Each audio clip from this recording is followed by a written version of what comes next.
Hello YouTube, it's Music Therapy Labs here with my sidekick Roxy. Frisky Roxy. She had some of my coffee a little bit earlier and that's why she's a little frixy. That pedal show, that's right. I am wearing my That Pedal. I'm full on showing off the That Pedal show regalia. There's my That Pedal show stealth drive pin because I wanted to demonstrate something that Dan of That Pedal show is an exceptional rig builder, right? So he has the gig rig, which is a special switching unit for pedals, for pedal boards. That is just, probably the top of the line thing out there. There are others, obviously, and several big manufacturers like Roland Boss have been making some in recent couple years. Forget the exact which one it is. I think it's the M8 or M5 or something like that. That can do up to 12, I mean, up to 8 or up to 5 pedals, and there's some others. And then you've got, the Bradshaws. We just recently watched Tom Bradshaw on Tone Talk. So if you haven't checked out Tone Talk, check out Dave Kazansky, if I'm saying your name right, as Kazansky. And of course, Dave Friedman, or am I saying Mark Kazansky and Dave Friedman? Sorry. Those guys, have been doing this exceptional. I don't think they have it as a podcast, do they? It's basically a podcast. Maybe it is. It's a podcast and the YouTube video every Friday night. So check that out. I think it goes on at 5 or 6. Just look for them. Roxy, get off my camera. So Roxy is usually a big help in the studio, right, Roxy? Biting my lip and stuff like that. She wants all my attention. I know, little sweetie. She's been getting a lot of our attention lately. We've been home, quarantined in California, right, because of this corona or COVID-19 virus. Anyhow, back to why I'm here. So I'm here because I'm going to be doing this pedal build. This is my first real pedal build, and I don't have like a real pedal board because I have these pedal bags that I've been using. So because they're convenient, right? It's got a fuzzy bottom. You just put your pedal tape on the other side of your pedals, and works like a charm, right? You have your little bag over here, stick your extra stuff that you need, and you're good to go for like a small gig kind of thing. But I've been wanting to build a real pedal board, out of a rigid material like this. Why? Well, part of the reason is that I want to get things set up with the proper isolated power. And after doing some research, it looks to me like this is probably the best thing for the money out there.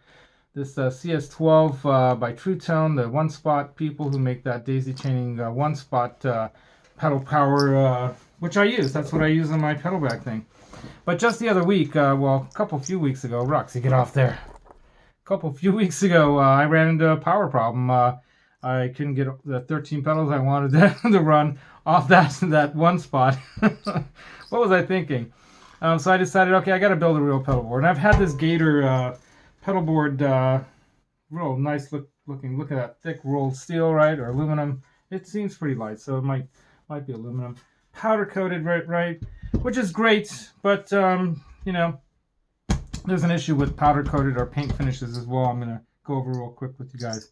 So that pedal show, why is that important? Well, that pedal show has a method of putting that pedal tape, and this is the right kind of pedal tape to use, by the way. See these mushroom type little mushrooms rather than this type, right? The loop style. This stuff won't last long, and it also doesn't have the right kind of glue to stick to stuff very well. Good luck using that if you want your pedals to stick onto the board and also have the tape stick onto your pedals. That stuff won't last long or stick very long, or not even stick to some surfaces. Whereas this stuff will stick onto the painted surface like that, which is great. But it'll also stick on to a rubber or kind of rubberized plastic surface, like on my Crybaby wah, mini wah right here. Stick on the plastic surfaces like that, and rubber surfaces like the edge around here. I'll demonstrate something about that. Where's another good example? Yeah, I think that does it. Maybe one other. Yeah, I'm gonna grab one other pedal here. This will demonstrate something for you guys. So a lot of pedals will come with that rubberized bottom that you cannot remove. It cannot be taken off without destroying the pedal. And good luck reselling your pedals if you remove that, right? So how do you get that to work with you? Well, this stuff sticks on here really good, right? I mean, if you really try to peel it off, you can. But the bottom line is it sticks on there versus this kind of stuff, you know. This stuff doesn't even stick, right? All right, granted, I removed that off that sticky surface already a little bit ago, so let me get a fresh one just to demonstrate that, right? Here's a fresh one. Sticking it on. Fresh right off the thing. Doesn't even stick. So, yeah, there's no way you can use that for a pedal board and expect your pedals to stay on your pedal board surface, right? So the dynamic, that pedal show method, as I call it, is doing these triangles. Reason why you want this triangle method is that you want, come off there, Rox. You want to be able to take the pedal off without it peeling all the pedal tape off. So I made the mistake when I was a rookie at this, and I'm still kind of a rookie, but I was a real rookie when I stuck that pedal tape all over the back surface of the pedal, thinking, oh, I got to stick it all on the whole surface so it's, you know, going to stick onto the pedal board. No, you don't. You might have to with that. Roxy, what are you doing? Oh my goodness. That didn't sound good. Rox. She flew off into my gear somewhere. Anyway, but bottom line is that you don't need that much of it, especially if it sticks so good. So you can use the triangle method here. I put it on each corner so that it stays stable, so there's no wobbling, right? So you don't want it wobbling. So putting it on each corner is a good way to do that. And then, of course, if you have like unremovable like feet, like these ones are removable, but look at this DOD volume pedal, right? So it has screw-on feet. So you can remove these, but then you might lose these, and reselling and all that can be an issue. Why not just stack this stuff up high enough? You can. This stuff sticks so good to itself, you can stack it up on top of itself like 2, 3, 4 times if you need to. So you get past the height of the feet like these screw-in ones. And that way you're not disturbing the original, you know, the original parts on your pedals for resale and whatnot. Another thing is that if you want to change or adjust the height of your pedals so that they're all the same height, right? So I've got some pedals that are fat like that, some that are lower like that. You know, if you want them all to be at the same kind of height level, depending on where you have it on your board, you can stack this stuff up on top of yourself, you know, so you can raise that level up if you want to. That's another thing that's good about stacking the stuff.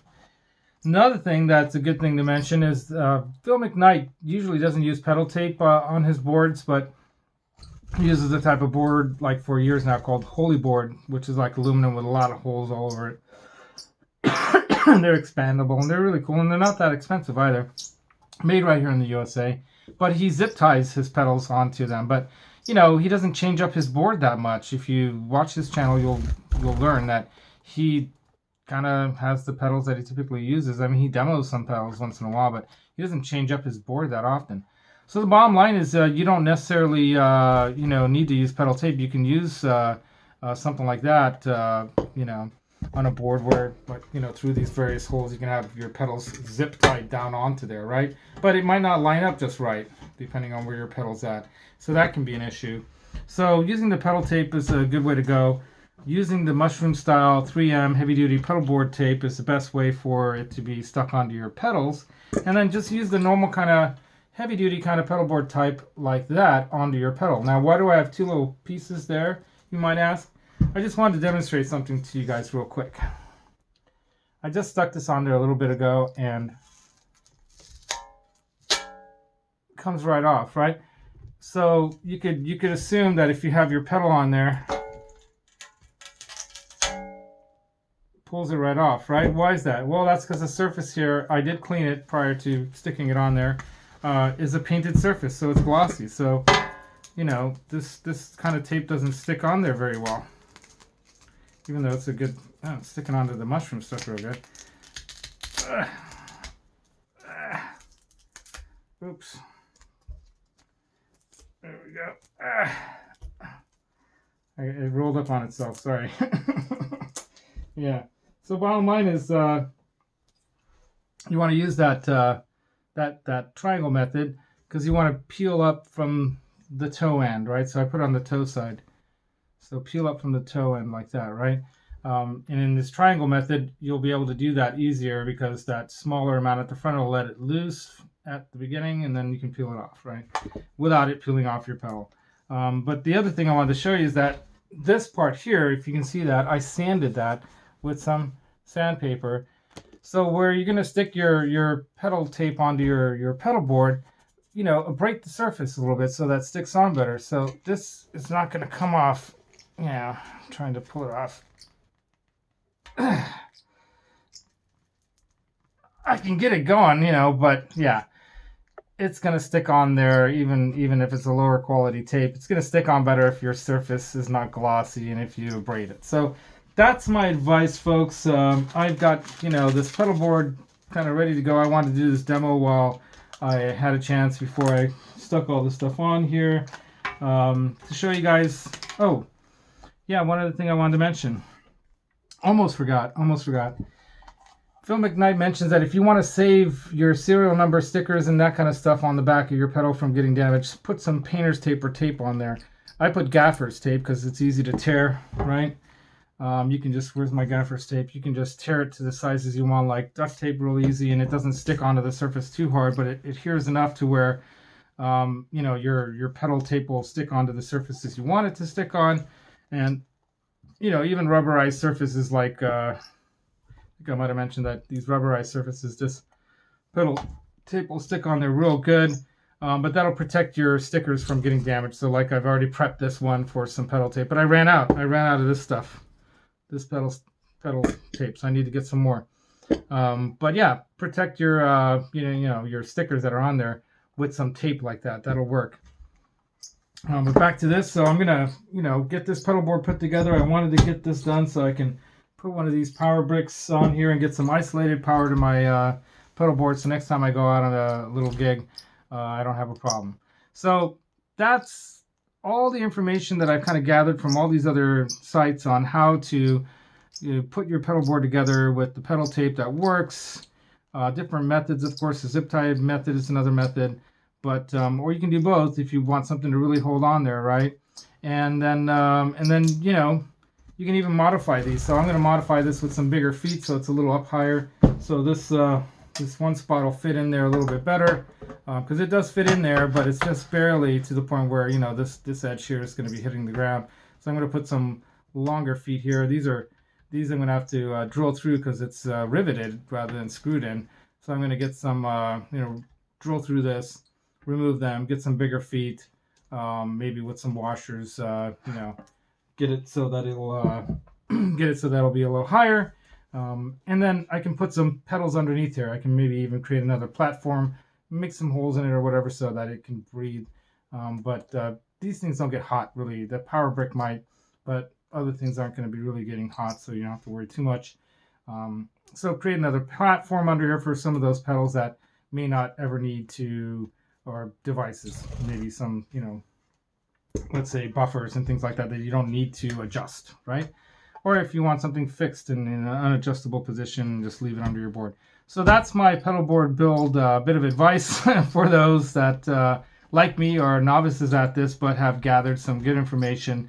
I wanted to kind of combine some of that information into one video here, get it out to you guys. Hope this wasn't too long. Hope you guys can use some of this info. And Roxy laid an egg yesterday. She's had so much attention lately that she's been feeling super happy and content. And when birds like her are like that, getting all that attention, plenty of food, plenty of sunlight and company, they feel so happy. They just want to lay eggs. And it's springtime too, right? We already started spring. So thanks again for watching. Music Therapy Labs here. I hope you guys, you know, appreciate some of these videos. I know there are a lot of them out there like this, but I just thought I'd try to combine some of this information. You know, if you don't mind, subscribe to my channel and hit that like button if you like this video. Comment with some questions or any concerns you might have with anything I said here. And then, you know, hit that notification bell so you can be notified of when the next video goes up. There she goes.